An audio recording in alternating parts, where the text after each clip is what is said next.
Hi everybody and welcome to English for You. I'm Pat. I'm Nikki. So Nikki, when you were at high school or even these days, do you enjoy creative writing tasks? I think I do. Because now I do a lot of academic writings. I miss the creative writing days. Okay, but when you were doing them, did you think, oh, this is boring or I don't know what to write or something? I think I like it. I think I like all kinds of things I can describe and yeah. Okay, I loved it, even from primary school, elementary school level. Yeah, when I would have been probably about 7 years old, and my teacher had to tell me stop writing the story. It's long enough, you can kind of reel it in and find an ending. What did you write about? I was just writing about my toys and what they were doing, I think. Like a Toy Story? Yeah, kind of like a Toy Story. So I'm sure the teacher didn't want to keep reading it. It probably wasn't very good. I've got a bit better now, I promise. Not all my stories are about the toys I have at home. But yes, I enjoyed writing it. I enjoyed using my imagination and making up my own kind of events and characters and worlds. And that's kind of what we're going to be talking about today. Not just creative writing, but one particular writing skill you can use to make your writing a little more creative.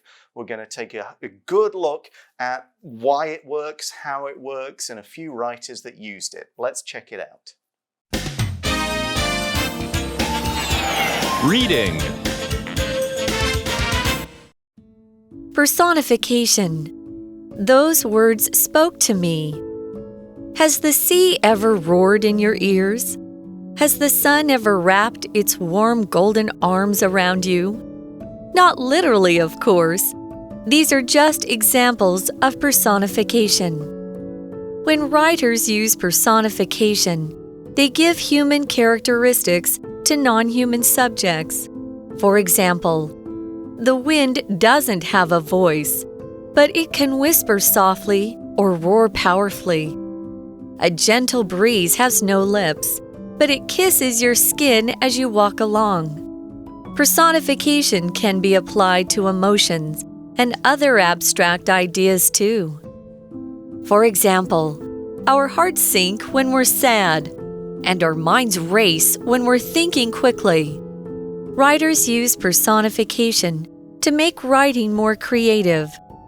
They're trying to create images that draw readers into the story. Personification can also tell readers about a character's feelings or create the mood of a scene. If the sun smiles down, we sense the character is happy, and the scene will be pleasant. If the sun beats down, however, we feel the character is uncomfortable. So the article starts with a bit of description that is actually going to give us some examples. It asks, has the sea ever roared in your ears? So here we're using the verb roar. To roar is to make a loud, deep sound. We could say a person roars in anger. Something like that. The example sentence we'll give you is a pretty familiar one if you think of which animals make this noise. The lion roared to keep other animals away from the deer it just killed. 那课文一开头就问说，你有没有听过海洋在你耳朵旁边吼叫过呢？那 roar 是动词，意思就是吼叫或者是咆哮。那通常指的是动物的那种叫声，像是狮子啊、老虎等等的。那 Katy Perry also has this song called Roar. So this is an interesting idea, the sea roaring, because we're talking about using your mouth to roar. But the sea doesn't have a mouth, right? So bear that in mind as we give you the next example. Has the sun ever wrapped its warm golden arms around you? The sun does not have arms. Sounds like lyrics. Yeah, that's the idea. It makes it sound a little more like poetry, a little more descriptive. And here we use the idea of the sun wrapping its arms, meaning it's light around you. To wrap means to go around and cover something, often with a body part. We generally use arm or finger, like you wrap your arms around someone, you wrap your finger around something. It could also be used with like paper or other materials to cover it, or with food, you could wrap food up in like a dumpling skin or something like that. For example, we could say, the mother wrapped her arms around her son as he set off for his first day at school. 那又或者是太阳有没有用过他的手臂把你抱住呢？那 wrap 这边指的是动词，指的就是包裹起来或者是环绕起来。For example, we can wrap our arms around somebody, or we can wrap a present in papers. 那在这边课文的意思就是说，这个太阳的环绕，也就是它抱抱的意思。Right, and the article adds, not literally, of course. You've never actually heard the sea open its mouth. The sun does not have arms and put them round you. If it did, or if that happened, it would be something happening literally, because literally means in a way that is the absolute, exact, real way as it's spoken or written. The opposite is figuratively, when a figure of speech is used to show what something looks or feels like. So the two examples we've already given are figurative speech. They're things happening figuratively, not literally. 那 literally 是副词，指的就是字面上的意思，而不是衍生的意思。那通常呢，有一些表达方式可能会有字面上的意思，但它是背后呢却有不同的含义。像是今天课文要跟我们讨论的，其实它背后都还有其他的意思，并不是我们字面上看到的这样。那也就是说，太阳能够环抱我们等等的意思。Right, so these aren't literal things that really happen.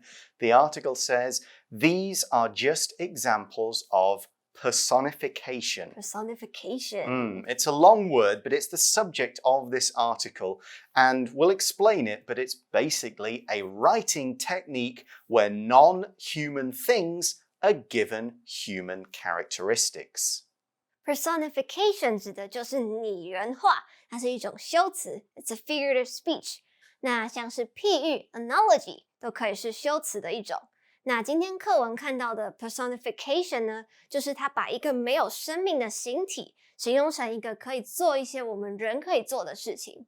像是前面课文提到的海的吼叫啊，海是会发出声音啦，但是它不是真的叫。那太阳也是会有阳光洒在我们身上，但是它不可能真的用手把我们抱住。那这些例子就可以说是 personification 的一种。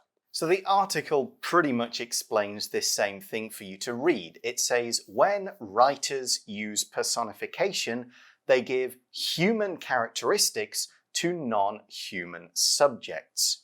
So when we talk about a characteristic, we talk about the features that something has. This could be what it looks like, what it is, or what it does. One characteristic of a stone is that it's hard.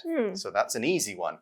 A characteristic of a person might be they're kind, or maybe they lose their temper easily.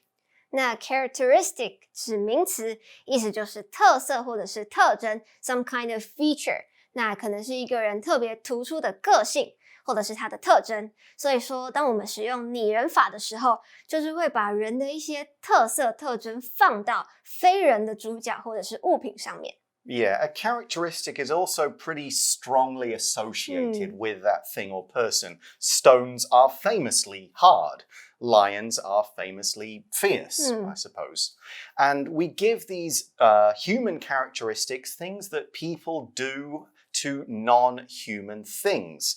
Non-human just means not a human. The examples we had were the sea and the sun. 那 none 这个 prefix 的意思就是没有的或者是并非的。所以 non-human 指的就是不是人的、非人类的。那通常 none 的后面会加一个形容词或者是名词。For example, non-existent 就是不存在的。So, for example, let's give you a few kinds of personification here. For example, the wind doesn't have a voice, but it can whisper softly or roar powerfully. Okay, so whisper and roar are both things that humans do when we speak. Roar, of course, we've talked about, it's very loud. A whisper is almost the opposite. To whisper is to talk in a soft, low voice under one's breath. Hey, I'm whispering right now. Maybe you didn't even hear that through our mics, but those were whispers. It can be a noun as well. For example, we could say, the two students whispered so their teachers wouldn't hear them. Whisper 是动词，就是一个讲悄悄话、小声讲话的动作。那 for example, when you're in the library, you need to whisper in order not to disturb other people. Exactly. So that's the wind. It could whisper, so it's a quiet wind. It can roar like a typhoon wind. And we'll take that and look at another kind of wind example. A gentle breeze has no lips, but it kisses your skin as you walk along. So a breeze is a gentle wind. It's a wind that feels pleasant. You know, it's hot, but there's a nice soft wind that cools you down when you're on the beach, in the park. And that's why we say it kind of feels like a very nice little kiss on the skin. Makes you feel good when you get it. Here's another example of the word breeze in a sentence. The breeze helped the people on the sunny beach feel cooler. 那课文接着又马上给我们2个活生生的例子，那就是说，风在你耳边轻语或者是呢喃，还有微风会亲吻你的每寸肌肤。那我现在讲出来都觉得好煽情。那 breeze 是名词，指的就是微风或者是徐徐的风，不是那种会把你头发吹乱的风。那例句说，微风让那些在烈日海边下的人们感觉凉快。So that's a few obvious examples of personification, but you can do more with this technique. We see in the article, personification can be applied to emotions and other abstract ideas too. So when we talk about abstract things, abstract ideas, these are not real things you can touch. You can't see them. We know they exist. We can describe them, but they're not sort of real. You can't hold them in your hand. They are concepts. So love is an abstract idea. Anger is abstract. Even thought is abstract. We can't actually see a thought, but we know what a thought is. 那我们也可以套用拟人法在一些情绪上，或者是比较抽象的想法上面。Abstract 是形容词，意思就是抽象的，没有办法用肉眼看到或者是摸得到的东西，像是一些情感或者是想法，都是没有具体实物的东西。And the opposite of abstract would be actual or concrete，就是具体的或者是实际的。So yeah, personifications can be given to emotions, and we can make these feelings kind of do human actions. For example, the article says, our hearts sink when we're sad, and our minds race when we're thinking quickly. So of course our heart doesn't actually drop down in our stomach, but that's how it feels. When we say, my heart sank, or I had a sinking heart, it's the feeling like your heart is moving down due to some kind of sadness. And yeah, minds don't race, they don't have legs, they're not trying to win something. But if it goes very fast because you're thinking quickly, sure, we could say, my mind was racing. 那课文举了一个例子，就是说 Our hearts sink when we're sad， 就是说当我们难过的时候，我们的心就会有那种沉下去的感觉，胸很闷的感觉。So this is personification, but why would you do this as a writer? There are a couple of reasons. First, we say writers use personification to make writing more creative. It's pretty obvious. Creative means clever. It's interesting in the way that it uses ideas and imagination, and it's often something new. You haven't really seen it before. It's a bit different, not just like, yeah, I know what that is. It's kind of boring. It's all right, but I know it. Oh, this is new. This is creative. For example, every month, the English 4U workers try to think of creative ideas for articles. 所以说多半的作家都会用这样子的一个拟人方式来让他们的作品更有创意、更生动。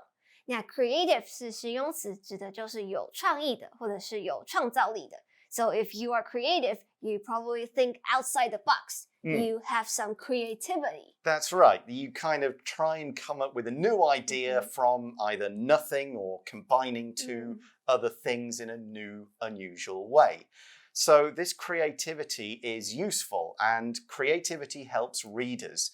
The article says the writers are, they're trying to create images that draw readers into the story. 那这些作者呢，就是努力的，他们去想要让这些读者有那种绘声绘影的感觉。Try to do something 指的就是很努力的去做一件困难的事情。那如果是 try doing something 的话，意思就会有点不太一样了，就会变成说是去试试看做某一件事情，没有说一定是很困难要努力达成。Right, so what they're trying to do here is draw people into the story.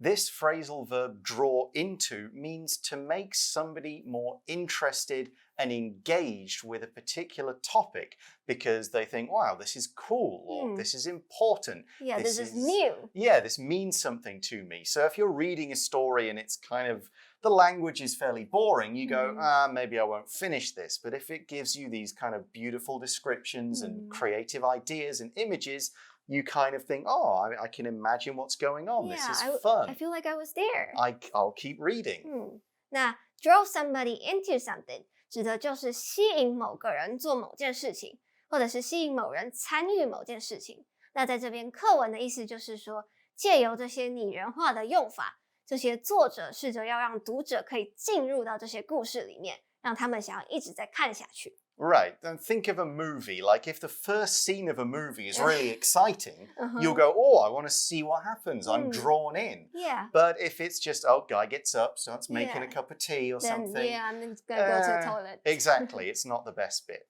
So that's one reason writers use personification. It makes things interesting. We also see that personification can also tell readers about a character's feelings or create the mood of a scene. So this is being quite clever with the way you write it. We've got an example coming up, but by mood, we mean the atmosphere, the general feeling of a time or a place. Is it a happy scene, a sad scene? Is the reader or the character feeling worried or active or scary? Something like that.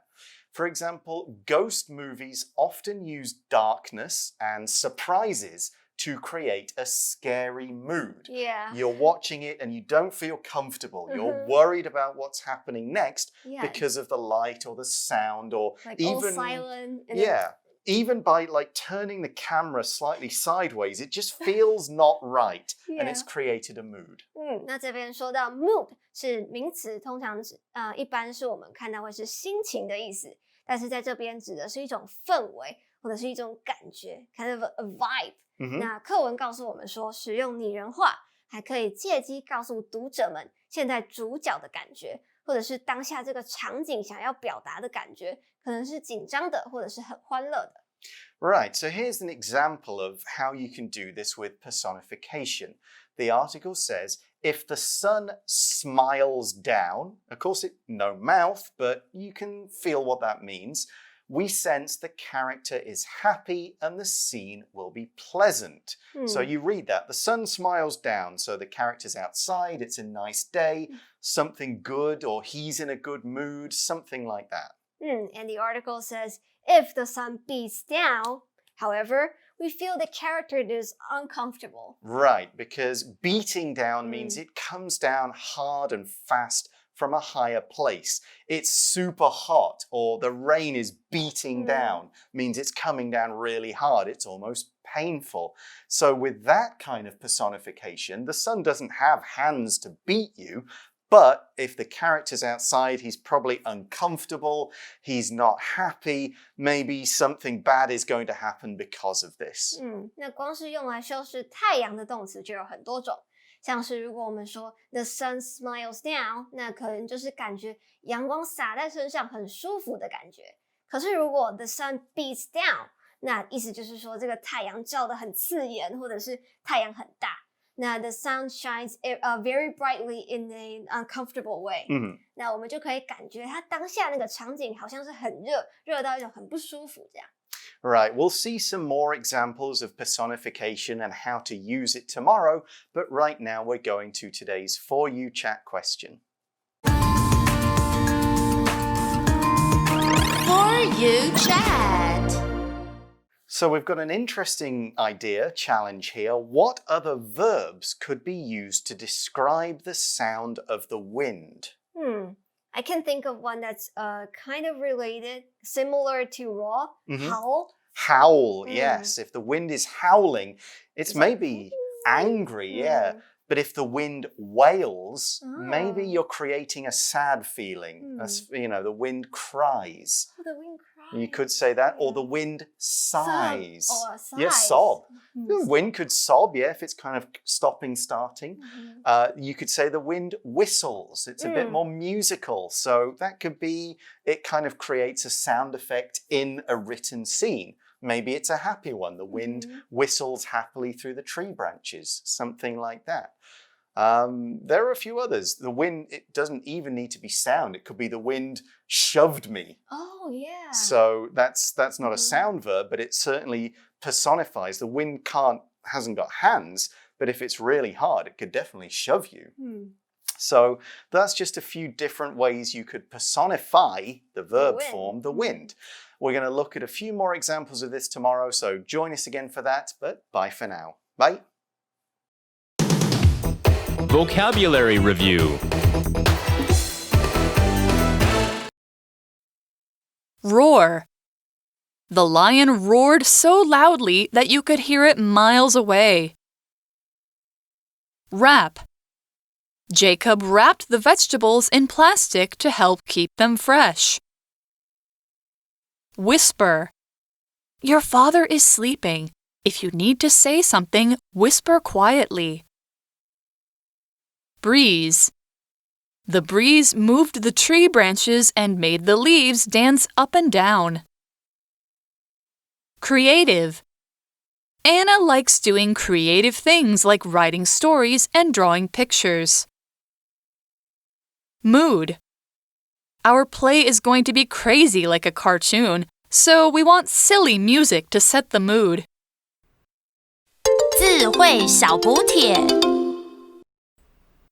Literally. Personification. Characteristic.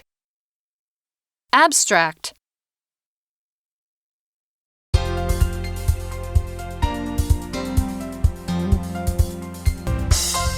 以上节目是由活用空中美语制作，活用空中美语杂志，请洽询全国各大书店。